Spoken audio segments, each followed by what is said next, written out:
Good day. I am Elfred Anthony Pinkard, and I have the honor of being the 22nd president of Wilberforce University. And I bring you a warm, heartfelt greeting from the Wilberforce University family.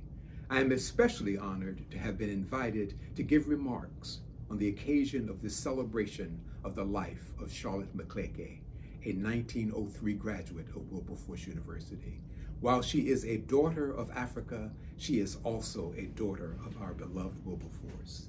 In 1856, a group of bold, visionary, fearless people of African descent, members of the African Methodist Episcopal Church, imagined that an institution of higher learning might exist in the state of Ohio. This was an especially audacious imagining because most people of African descent in 1856 were enslaved in the American South, and yet the founders of Wilberforce embraced what was possible in spite of the circumstances they faced. They were emboldened by self-determination, tenacity, and a deep belief in their own power to control their future and the future of their progeny. Wilberforce University was born, and for 165 years, it has been a formidable presence in the incredible story of African-American higher education.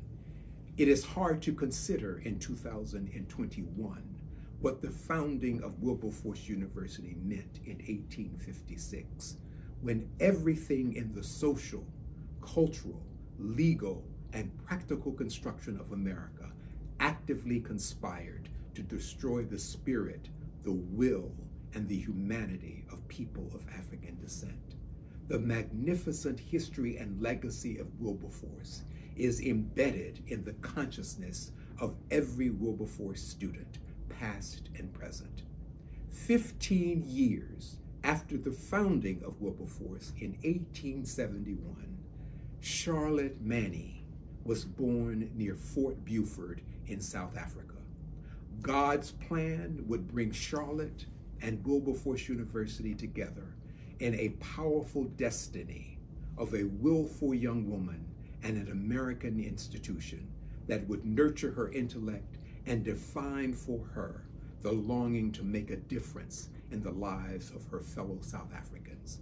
The daughter of a teacher and lay preacher in the Presbyterian Church, Charlotte, no doubt, was given early a sense of intellectual discipline, duty, and purpose.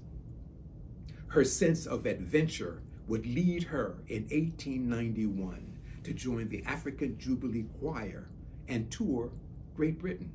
It was during this tour that she met students from Wilberforce University and was introduced to what was possible for a young African woman at the dawn of the 20th century.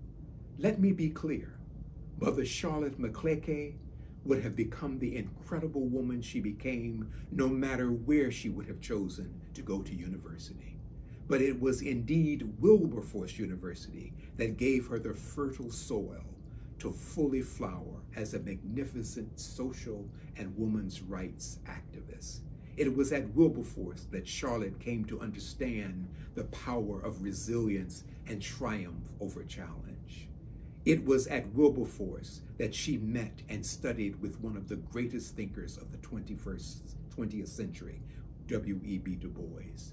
It was Wilberforce University's founder, Daniel Payne, whose scholarship in his name was given to Charlotte through the African Methodist Episcopal Church. It was at Wilberforce that Charlotte would meet and marry her husband, Marshall Maxeke, and it was Wilberforce that Charlotte pledged to return to South Africa to educate fellow South Africans. Wilberforce and Charlotte Maxeke were destined for one another, an institution whose very founding represented the power and majesty of what is possible when African people are resolute, and a young South African woman who defied all of the prohibitions of her day to transcend her gender and race and become the first woman in her nation to receive a university degree at Wilberforce University. After returning to South Africa, The history and legacy of Wilberforce burned deeply in the spirit of Charlotte. In 1908, she and her husband Marshall founded an elementary school in Eviton, South Africa, and named it Wilberforce Institute.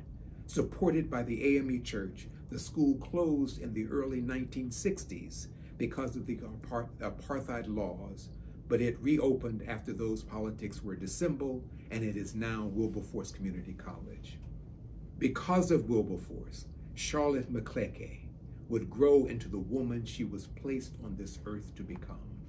Because of Charlotte Maxeke, Wilberforce University would live in the life and work of one of its most accomplished alumna. Two formidable forces, a university and a young woman, brought together by God's plan and historical circumstances, each having left an indelible mark of the nation that bore them.